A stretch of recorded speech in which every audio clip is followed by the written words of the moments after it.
আসসালামু আলাইকুম রহমতুল্লাহি ওবরকাতুহু। সম্মানিত দর্শক, বাংলাদেশ এবং ভারতের মধ্যে যে কূটনৈতিক সম্পর্ক, সেই সম্পর্কের মধ্যে সাম্প্রতিক সময়ে বেশ কিছু উত্তেজনা দেখা দিয়েছে।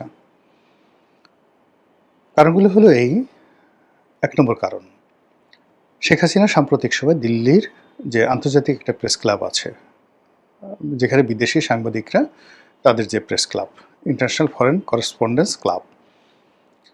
তো সেই ক্লাবে শেখ হাসিনা ভার্চুয়ালি একটা বক্তব্য দিয়েছেন, সংবাদ সম্মেলন করেছেন, যে ব্যাপারে বাংলাদেশে নিযুক্ত ভারতীয় রাষ্ট্রদূত মিস্টার দীনেশ ত্রিবেদী, তাকে মোটামুটি ডেকে আনা হয়েছে বাংলাদেশের যে প্রধানমন্ত্রী, পররাষ্ট্র উপদেষ্টা, তার দরবারে।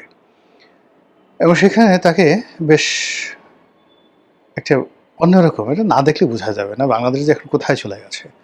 পররাষ্ট্র উপদেষ্টা প্রতিমন্ত্রীর পদমর্যাদার সম্পন্ন মানুষ, তিনি রাজকীয়ভাবে একটি সোফাতে সুন্দরভাবে বসেছিলেন। তার উল্টো দিকে একটা ডবল সোফা, মানে নর্মালি এ ধরনের যে কৃষ্টি এবং কালচার হয়, আপনি যখন কোনো সম্মানিত লোকের সাথে বসবেন, তো সেখানে সমপর্যায়ের চেয়ার থাকে। আপনি যদি একটা সিঙ্গেল সোফাতে বসেন, আপনার অপোজিটে আরেকজনকে সিঙ্গেল চেয়ারে বা সিঙ্গেল সোফাতে আপনি দিবেন। আপনি যদি চেয়ারে বসেন, তার জন্য ঠিক সিমিলারলি একটা চেয়ার রাখবেন, মধ্যে একটা টেবিল থাকবে। এটা হলো একটা কার্টেসি। ২ নম্বর হলো যে আপনি কার সঙ্গে বৈঠক করছেন। যদি আপনার সাথে তার পদ মর্যাদা বেশি থাকে, তাহলে সেখানে আপনার ড্রেস কোড, আপনার বসার ভঙ্গি, আপনার দুপা কীভাবে রাখবেন, আপনি ক্রস লেগ করবেন কিনা, পায়ের উপর পা তুলবেন কিনা, আপনি হাত কোথায় রাখবেন, এগুলোর একটা ডিপ্লোম্যাটিক ভাষা রয়েছে। সেই দিক থেকে যিনি বাংলাদেশের পক্ষে ছিলেন, তিনি মন্ত্রী নন, উপদেষ্টা, মন্ত্রী নন, প্রতিমন্ত্রীর মর্যাদা সম্পন্ন, বয়সে তরুণ। একেবারে তার অপোজিটে যিনি মিনিস্টার দীনেশ ত্রিবেদী, তার সন্তান সম।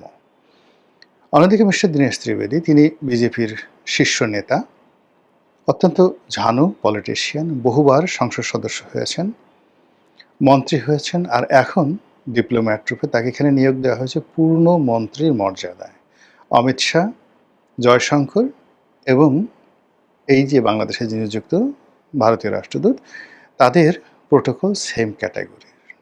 তো যেখানে ইতিপূর্বে আমাদের পররাষ্ট্র উপদেষ্টা, আমাদের প্রধান উপদেষ্টা ডক্টর মোহাম্মদ ইউনূস, মিস্টার জয়শঙ্কর, মানে ভারতের একজন মন্ত্রী, তার সঙ্গে দেখা করবেন, কিংবা আমাদের এখন যারা ধরেন অর্থমন্ত্রী আছেন, ইকবাল মাহমুদ টুকু আছেন, যিনি বিদ্যুৎ মন্ত্রী, তারা বিভিন্ন সময়টিতে যখন ভারতে গেছেন এবং সেখানে অমিত শাহের মতো লোক বসে আছেন পায়ের উপর পা তুলে, আর তারা যেভাবে দাঁড়িয়ে হাত কাঁচুমাচু করে যে দেখা সাক্ষাতের দৃশ্যগুলো আমরা দেখেছি স্টিল ফটোতে, তো সেই তুলনায় রাতারাতি আমরা এখন একেবারে রয়্যাল বেঙ্গল টাইগার হালুম পর্যায়ে পৌঁছে গেছি।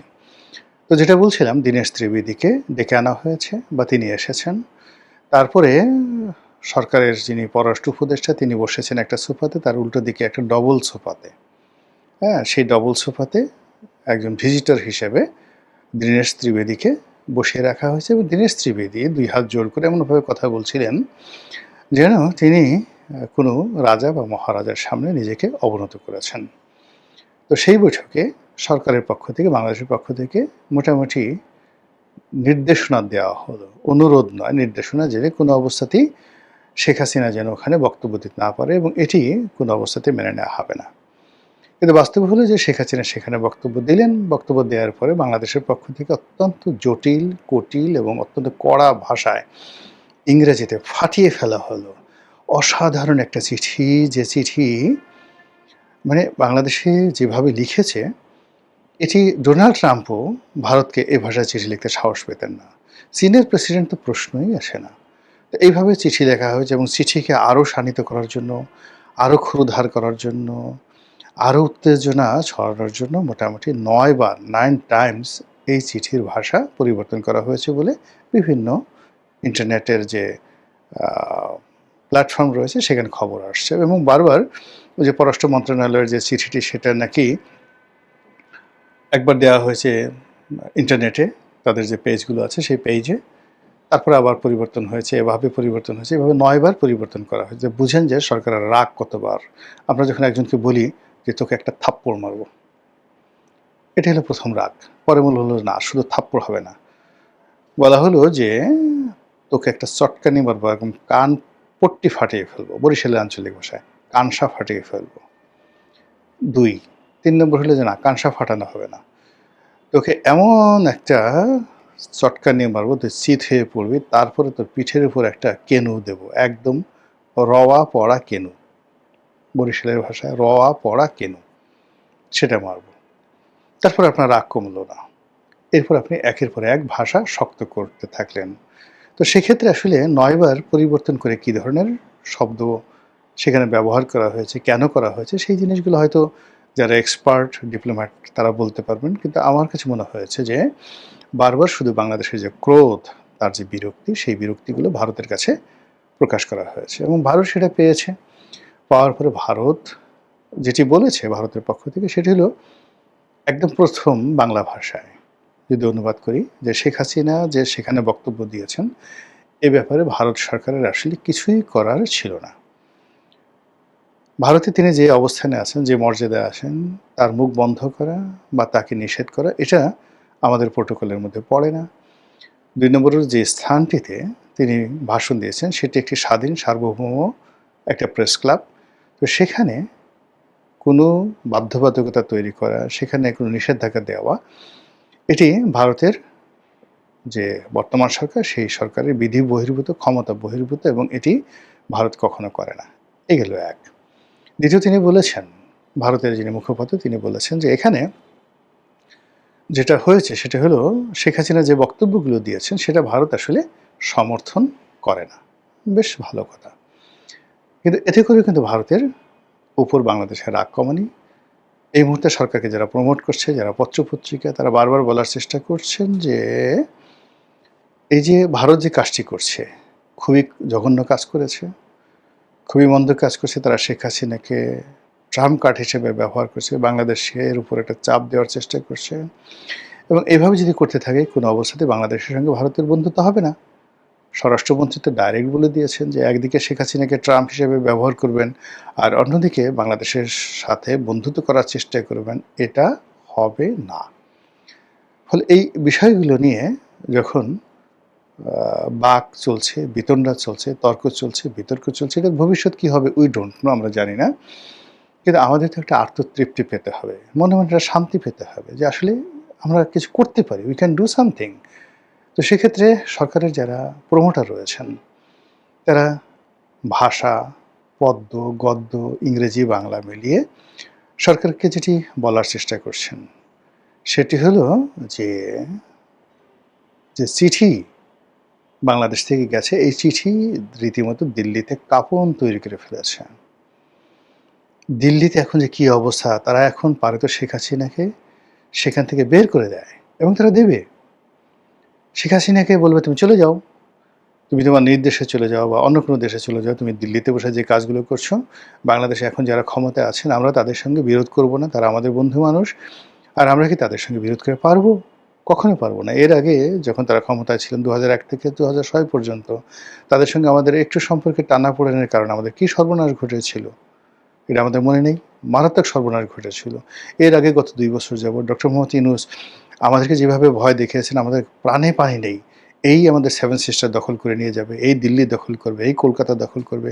নানা রকম হুমকি ধামকিতে আমাদের একবার অমিত শাহ, একবার জয়শঙ্কর, আর একবার রাজনাথ সিং মানে তাদের প্রতিরক্ষা মন্ত্রী এবং দীনেশ মানে ওই তাদের যে সেনাপ্রধান এবং একই সঙ্গে অজিত দোভাল, এই মানুষগুলোর ঘুম হারাম। ডক্টর মোহাম্মদ ইউনূস ২ বছরে ঘুম হারাম করে দিয়েছে। তারা বারবার কলকাতা এসেছে, তারা বারবার আসাম গিয়েছে, ত্রিপুরা গিয়েছে এবং এখানে তারা নাকি এই বাংলাদেশের হামলা মোকাবেলা করার জন্য ক্যান্টনমেন্টে শক্তি বাড়িয়েছে, কামান স্থাপন করেছে, দূরপাল্লার ক্ষেপণাস্ত্র স্থাপন করেছে, সেখানে মিলিটারি বেইজে যে এয়ার ইনস্ট্রুমেন্টগুলো রয়েছে সেগুলো তারা বাড়িয়েছে।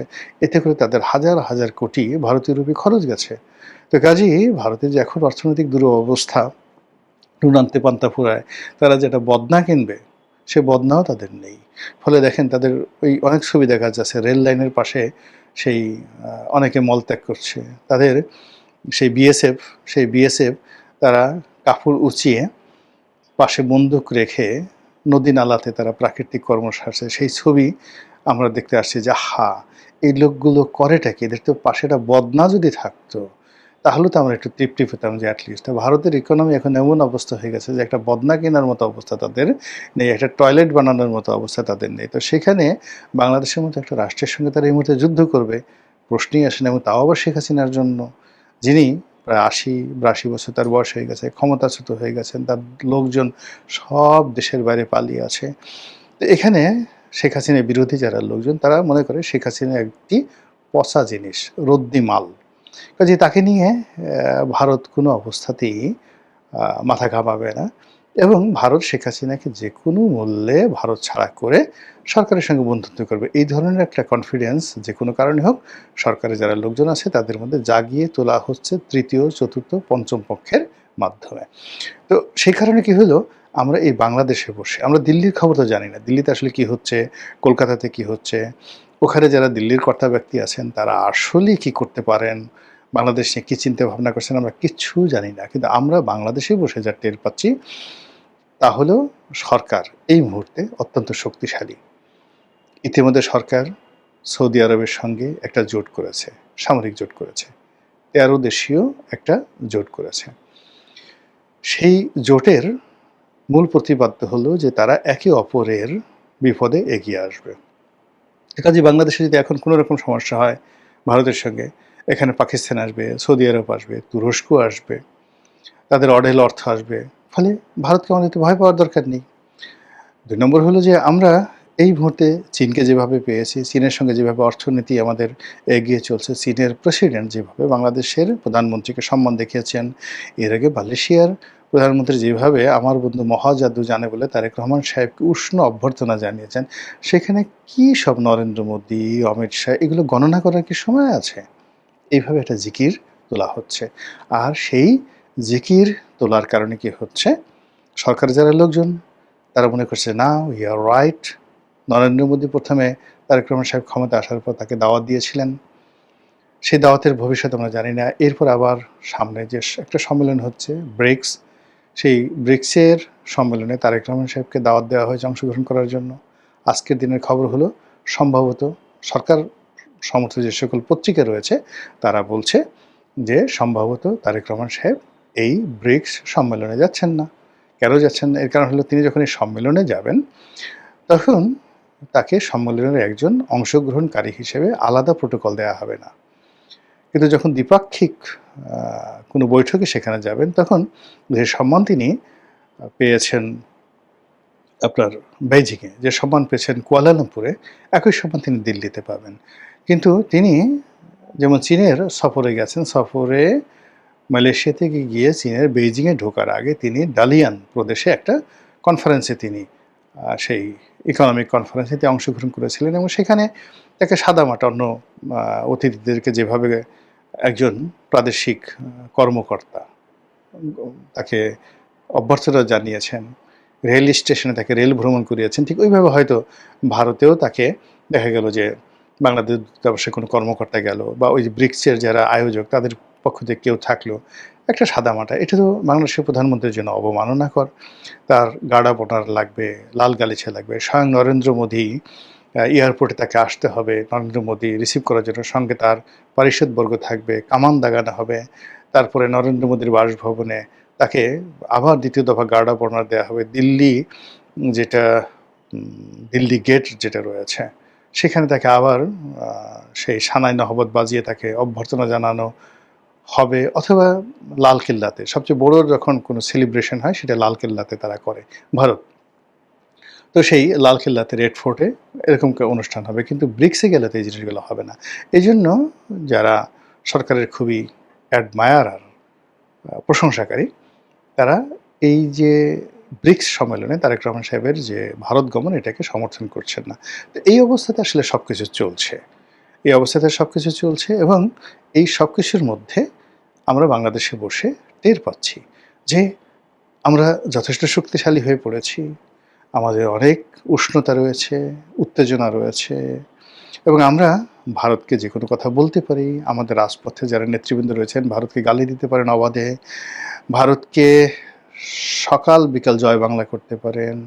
ইনকিলাব জিন্দাবাদ করতে পারেন, বাংলাদেশে পাকিস্তানকে স্বাগত জানাতে পারেন। সো এইরকম একটা স্বাধীন সার্বভৌম যে একটা জাতিসত্তা, যে এই তারেক রহমান সাহেবের নেতৃত্বে এখন চলছে, যেটা শুরু হয়েছিল ইউনূসের জমানাতে, সেটা অব্যাহত আছে।